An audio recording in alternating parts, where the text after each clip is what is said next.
வணக்கம். இந்த பதிவு ஆசிரியர் தகுதி தேர்வுக்கு படித்து கொண்டிருக்கும் ஆசிரியர்களுக்கான மற்றொரு முக்கியமான பதிவு இது. நம்ம தமிழ் தான் ரிவைஸ் பண்ண போகிறோம். ஏற்கனவே கேட்கப்பட்ட கேள்விகள் தான். இந்த கேள்விகள் கொஞ்சம் ரிவைஸ் பண்ணுற மாதிரி இருக்கும். ரொம்ப பதட்டப்பட தேவையில்ல. ரொம்ப ரிலாக்ஸாக எழுதுனீங்கனாலே உங்களால் பாஸ் ஆகிட முடியும். ஒரு கண்ணாடி பார்க்குற மாதிரி அப்படின்னு நினச்சிக்கோங்களேன். இவ்வளோ தான் நாமளா, நாம் இப்படியா அப்படின்ற மாதிரி இருக்கும். நம்ம இவ்வளோ சூப்பராக படிக்கிறோமா அப்படிங்கிற மாதிரி உங்களுக்கே தோணும். அப்போது நீங்கள் கொடுக்குற முயற்சி நிறைய அதிகமாக இருந்தால் உங்களோட ஆன்சரை பார்க்கும்போது நீங்கள் கண்ணாடியை பார்த்து சந்தோஷப்படுற மாதிரி இருக்கும். அதே தான் இந்த எக்ஸாமும். நீங்கள் என்ன அப்படிங்கிறத கண்டிப்பாக கவர்மெண்ட் செக் பண்ணும். உங்களை பாஸ் பண்ண வைக்க கூடுமான வரைக்கும் ட்ரை பண்ணும் கவர்மெண்ட்டு. நீங்கள் பாஸ் ஆகிடுவீங்க. அதுக்கான டைமும் கொடுத்துருக்காங்க. அதனால் ரிலாக்ஸாக படித்து பாஸ் ஆகிறதுக்கான வழியை மட்டும் பாருங்கள். நீங்கள் பாஸ் ஆகிடணும் அப்படிங்கிற வேண்டுதலோடு நாம் இன்றைக்கி கேள்வியை தொடங்குவோம். அண்ணா நூற்றாண்டு லைப்ரரி இருக்கு இல்லையா, அது ஆசியாவிலேயே எத்தனையாவது லைப்ரரி? ஆசியாவிலேயே 2வது மிகப்பெரிய லைப்ரரி எதுன்னு கேட்பாங்க. அது அண்ணா நூற்றாண்டு லைப்ரரி தான். தமிழ்நாட்டில் உள்ள ஆசியாவின் 2வது பெரிய நூலகம் எதுன்னு கேட்கலாம். இல்லை ஆசியாவின் 2வது பெரிய நூலகம் எந்த மாநிலத்தில் இருக்குது அப்படின்னு கேட்கலாம். இது எத்தனை ஏக்கரில் இருக்குதுன்னு கேட்பாங்க. 8 ஏக்கரில் அமைஞ்சிருக்கு. மொத்தம் எத்தனை ஃப்ளோர் இருக்குது? 8 ஃப்ளோர் இருக்குது அப்படிங்கிறதையும் தெரிஞ்சுக்கோங்க. அதுலேருந்து தான் ஒரு கேள்வி கேட்டிருக்காங்க. பார்க்கலாம். 2ஆம் தளத்தில் என்ன இருக்குது, 6ஆம் தளத்தில் என்ன இருக்குது, 7ஆம் தளம், 8ஆம் தளம். 2ஆம் தளத்தில் தமிழ் நூல்கள் இருக்குது. 2ஆம் தளம் தமிழ் நூல்கள் இருக்குது. 6ஆம் தளத்தில் பொருளியல், 6 பொறின்னு ஞாபகம் வச்சுக்கோங்க. 6 பொறி அப்படின்னு ஞாபகம் வச்சுக்கோங்க. 7ஆம் தளத்தில் வரலாறு சுற்றுலா இருக்குது. 7ஆம் தளத்தில் வரலாறும் சுற்றுலாவும் இருக்குது. 8ஆம் தளத்தில் நூலக பிரிவு இருக்குது. இது இல்லாமல் இன்னொன்று அடிக்கடி கேட்குறது என்ன அப்படின்னாக்கா, கீழ்த்திசை சுவடிகள் நூலகத்தை மாற்றிருக்காங்க. அரசு கீழ்த்திசை சுவடிகள் நூலகம் 7ஆவது தளத்தில் தான் இருக்குது. 7ஆவது தளத்தில் தான் வரலாறு சுற்றுலாவும் இருக்குது. அதோடு சேர்ந்து அரசு கீழ்த்திசை சுவடிகள் நூலகம் 7ஆம் தளத்துக்கு தான் மாற்றப்பட்டிருக்கு. அதே மாதிரி சொந்த நூல் படிப்பகமும் பிரைலியும் எங்கேன்னு கேட்பாங்க. பார்வை குறைபாடு உடையவர்கள் படிக்க ஏதுவாக தரைத்தளத்தில் தான் பிரெய்லி நூலகம் இருக்குது. அதே மாதிரி சொந்தமாக புக் எடுத்துகிட்டு போய் படிக்கிறவங்களும் அங்கே தான் படிப்பாங்க. எப்போ தொடங்கினாங்க? 2010.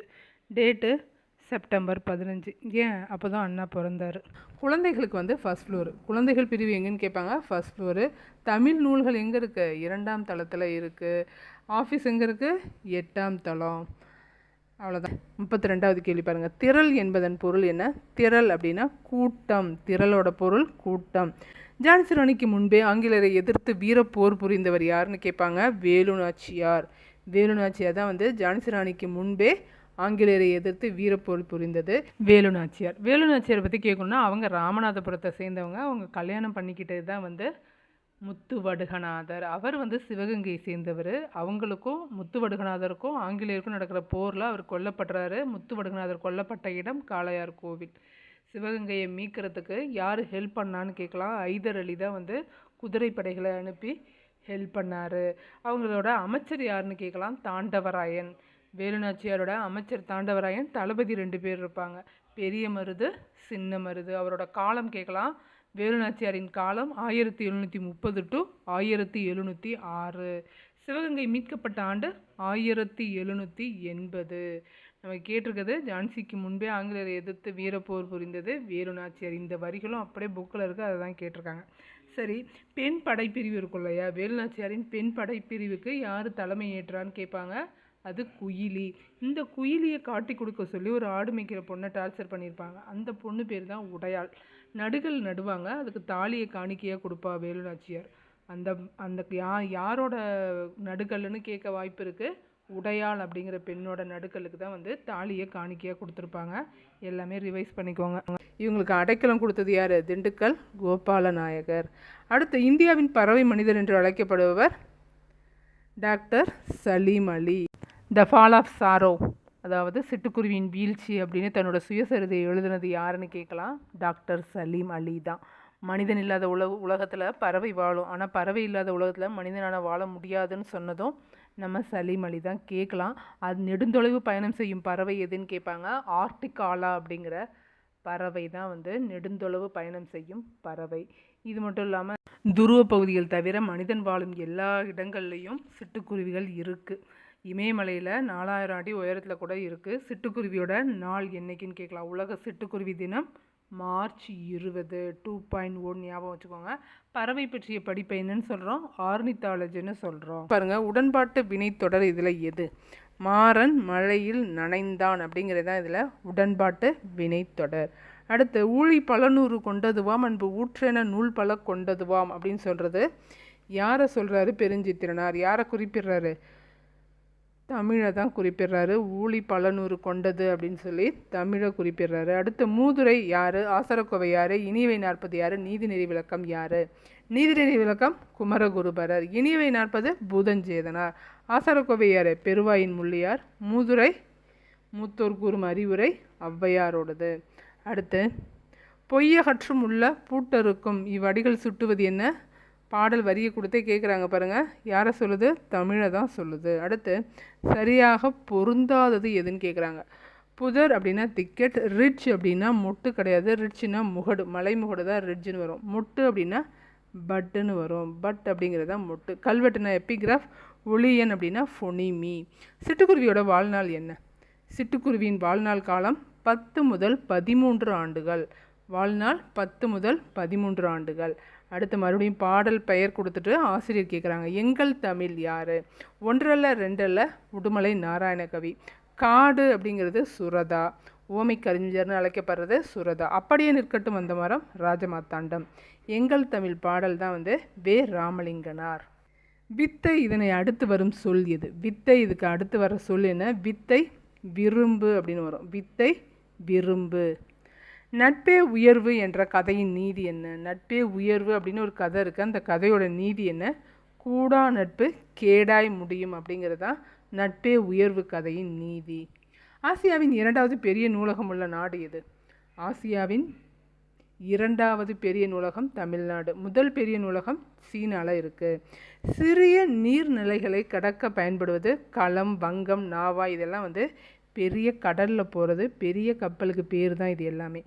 ஓடம் அப்படிங்கிறது மட்டும்தான் சிறிய நீர்நிலை. இதே தோணி அப்படின்னு இருந்தால் கூட கொடுக்கலாம். பயன்படுவது ஓடம்.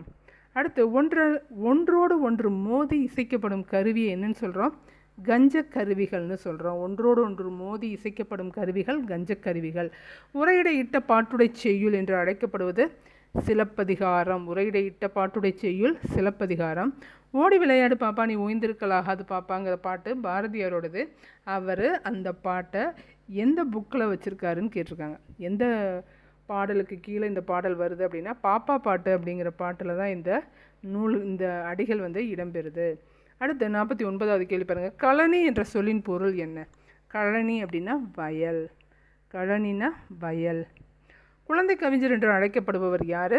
அழவள்ளியப்பா. குழந்தை கவிஞர் என்று அழைக்கப்படுவது அழவள்ளியப்பா. செருக்கு இதன் பொருள் என்ன? செருக்கு பொருள் தலைகணம். இதே பாருங்கள் சொற்பொருள் எத்தனை வந்துருச்சுன்னு. அதனால் நீங்கள் புக்கில் எங்கே சொற்பொருள் பார்த்தாலும் அது ஒரு தடவை படிச்சிடுங்க. செருக்கு தலைகணம். பன்னிரு திருமுறைகளுள் 10ஆம் திருமுறையாக வைக்கப்பட்டுள்ள நூல் திருமந்திரம். 10ஆம் திருமுறை திருமந்திரம். அணிகலன்களும் பொற்காசுகளும் உருவாக்கப்படும் இடம் எதுன்னு கேட்டிருக்காங்க. அணிகலன்களும் பொற்காசுகளும் உருவாக்கப்படும் இடம் அக்கச்சாலை. மூன்றில் என்பது வீடா? வீட்டை குறிக்கும் சொல் தான் மூன்றில். அடுத்து 55வது கேள்வி பாருங்கள். 63 நாயன்மார்களுள் ஒருவராகவும் 18 சித்தர்களுள் ஒருவராகவும் கருதப்படுறது யார்? 63 நாயன்மார்களுள் ஒருவராகவும் 18 சித்தர்களுள் ஒருவராகவும் கருதப்படுறது திருமூலர். அடுத்து பாருங்கள். பண் வனப்பு கேட்டார் நன்றென்றல். இப்பாடலில் பண் என்பது இசையை குறிக்கும். கேட்டார் நன்றென்றல். இப்பாடலில் பண் என்பது எதை குறிக்கும்? இசையை குறிக்கும். பண்பனப்பு கேட்டார் நன்றென்றல். இப்பாடலில் பண் என்பது இசையை குறிக்கும். அன்னம்பிடு தூது என்னும் நூலை நடத்தியவர் யார்? அன்னம்பிடு தூது என்னும் நூலை நடத்தினது மீரா. அன்னம்பிடு தூது மீரா. அடுத்து பாருங்கள். காரண பொதுப்பெயருக்குரிய எடுத்துக்காட்டை கண்டறிக. காரண பொதுப்பெயர் பறவை. காரண பொதுப்பெயர் என்னது? பறவை. 59வது கேள்வி. பசுவின் முகம் போல் அமைந்த பொய்கைக்கு என்ன பெயர்? பசுவின் முகம் போல் அமைந்த பொய்கை கோமுகி. கோனா பசு, அதுதான் கோமுகி. இந்த கோமுகி மேலே ஒரு அமுத சுரபி தோன்றும். என்னைக்கு தோன்றும்? வைகாசி பௌர்ணமியில் தோன்றும். அந்த அமுத சுரபியை முதல்ல வச்சுருந்தது ஆபுத்திரன். அந்த அமுத சுரபியில் முதல்ல யார் உணவு இடணும்னு கேட்பாங்க. ஆதிரைங்கிறத முதல்ல உணவு இடுவா. இதே மாதிரி சிறைக்கோட்டத்தை அறக்கோட்டமாக மாற்றினது யார் அப்படின்னு கேட்கலாம். மணிமேகலை தான். அடுத்து 60வது கேள்வி பாருங்கள். ஒரு தொடரில் இன்றியமையாத கூறுகள் என்று எதை குறிப்பிடுகிறோம்? எழுவாய், பயனிலை. இது 2 தான் வந்து இன்றியமையாத கூறுகளாக அமைஞ்சிருக்கு.